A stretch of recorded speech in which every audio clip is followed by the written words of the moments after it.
Hey,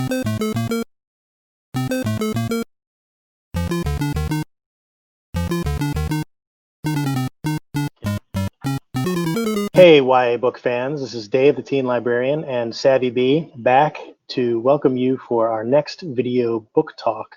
And this week we're going to be speaking about the book Undead Girl Gang by Lily Anderson. And I'm really excited about this particular book because there's just so much buzz about it. It's been very popular, and a lot of people are talking and writing about it. And so I'm looking forward to getting into the meat of the topic. Savvy? Yes. What can you tell me about this wonderful book? All right. So this one is actually my favorite book right now, I think. I almost reread it before we started doing the video today. I just didn't have time, but I probably will pick it up again very soon. It's just that good. So basically, this is the cover. And first of all, I just love the cover. I love the pins. I wish I could get this one. I don't know if you can really see it. It's like a zombie hand and then a girl's hand with like nails, kind of like mine actually. But I love it. I think that's so cool. And she's got like a crystal up here and some cards and all kinds of stuff. So our main character is Mila Flores, and she and her best friend Riley live in a small town called Cross Creek. And their favorite hobby is amateur witchcraft, which right away, right up my alley, gotta check it out. So the book starts out with 3 mysterious deaths, one of them being Riley, Mila's best friend. And Mila is not convinced that they were all suicides, which is what the town is saying. That was a suicide pact for these 3 girls. The 2 other girls that died are June and Dayton, who are like the bad girls, the mean girls at school, the popular girls. And so everyone's saying that these 2 popular girls and this amateur witch who don't fly in the same social circle got into a suicide pact and they all killed themselves. So Mila is not sold on that idea at all. Mila is really in this book trying to find answers. She wants to know what happened to her best friend. She's convinced that she was murdered. So because she's an amateur witch, she brings her best friend back from the dead in order to solve her murder. But she inadvertently also brings back June and Dayton. So she suddenly has 3 undead girls, and they're all trying to solve a murder. They come back and they're actually zombies. They have to stay very close to Mila. If they go too far from her, they kind of start decaying and rotting. And the longer it goes, they have 7 days to figure out what happened before the girls will disappear back to wherever they came from. So the longer time passes, the girls rot quicker and their eyes start falling out and their arms are falling off and things like that. The whole trick of this book is when the girls come back, though, they don't remember anything that happened. So Mila was hoping to just bring them back.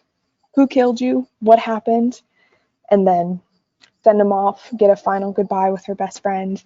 And it turns out that they actually do have to go through and figure out what happened to them. They have no idea. So, wow, I love the plot of this book. Reminds me of about 15 different things. Obviously, Night of the Living Dead, any of a host of H.P. Lovecraft novels or August Derleth, where people do rituals that wind up having really bad consequences. And of course, Weekend at Bernie's, which was a great 1980s movie where 2 guys try to pretend that their boss isn't actually dead, and he is, and they have him in all these different contortions and things to convince other people that he's alive. Really hilarious.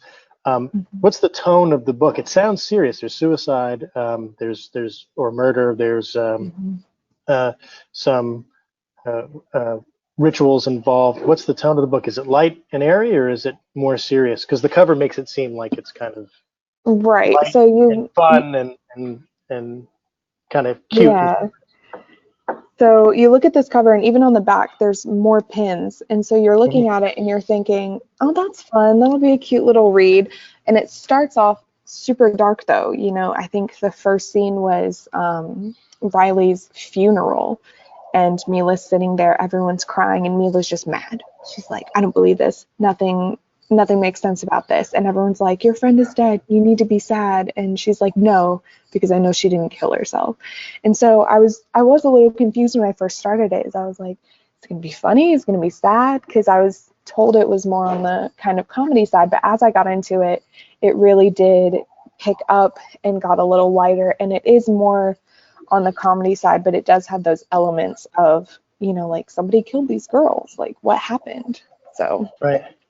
I love this. Lily Anderson, one of the reviews that I read when we bought this book for the library was how well she blended several different typical YA genres together to get a really good mixture. And I love that. I'm impressed with that specifically. Whenever I read anything along these lines, I'm always a little dubious because of how formulaic YA books have become of late.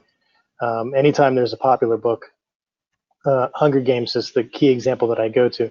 There's always about 10 other what I call echo books that are basically the same as the Hunger Games, but just enough different, slightly different, or just enough to the left of or to the right of whatever the plot of the main book is, that it's fun to read, but it just doesn't quite give you that fulfillment. I'm wondering if Miss Anderson's book is going to spawn a series of copycats.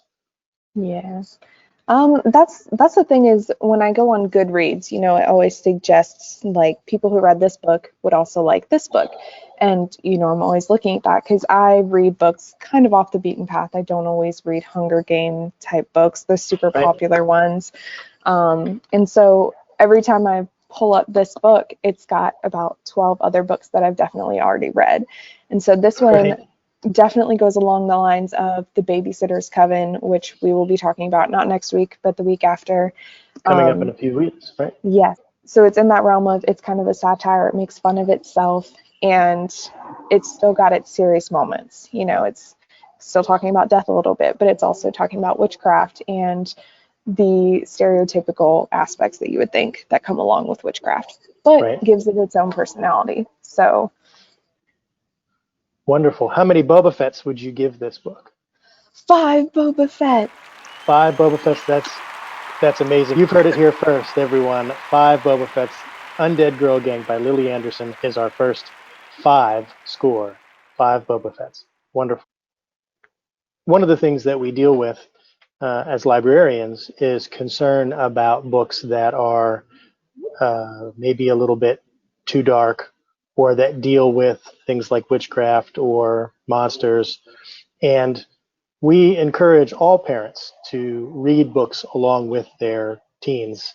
If your teen finds a book and you're not sure what's in it, you can always call us and ask us, and we can help you. Or we encourage you to also request the book and read it along with your student. So just keep a note of that as we talk about books like Undead Girl Gang or last week's book or the coming videos. So 5 Boba Fetts. Savvy, you really like this book. You like the way it ended. Is it a book that's going to generate a sequel? I don't believe so. It does wrap everything up very nicely, and that's what I really appreciated, is it ties up all your loose ends. It has an ending that I hate saying this, it sounds so cliche, but you won't see this ending coming. You know, there are red herrings everywhere that are going to make you think one way, and then they all just kind of, all the little pieces come together, and you just go, what? I gasped out loud and had like 5 patrons turn around and be like, is she okay? Like, this book got me. It is so good. You think you have it figured out, and you don't. I'll tell you that. You have no idea. Awesome. 5 Boba Fetts for Undead Girl Gang by Lily Anderson. Savvy, what are we talking about next? So next time we do take a more serious tone, we have Neverworld Awake by Marisha Pessel. And this one, Samantha Caldwell will be joining us. She read this book as well and really enjoyed it. This one is more on the drama and a little bit of mystery side. Right on. Okay. Excellent. We look forward to that. And as you heard, Sam Colwell will be joining us for our next video. Sam is head of the children's department here at Asheboro Library.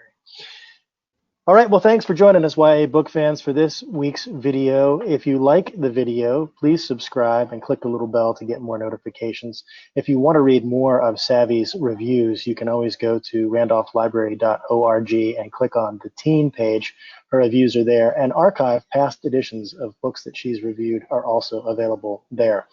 Remember, it's summer reading, so if you register or have registered, start logging your minutes. Just keep track of how many minutes you've spent reading a book and tally it up on the Randolph County Library TeenZone webpage. Again, everything is in the description, so just look down there and click a link.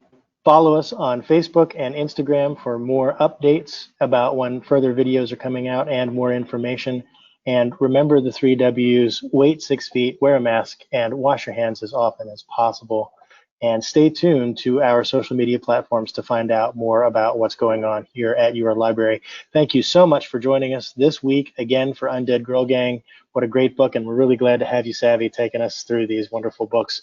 We'll see you next time. Bye-bye. Bye.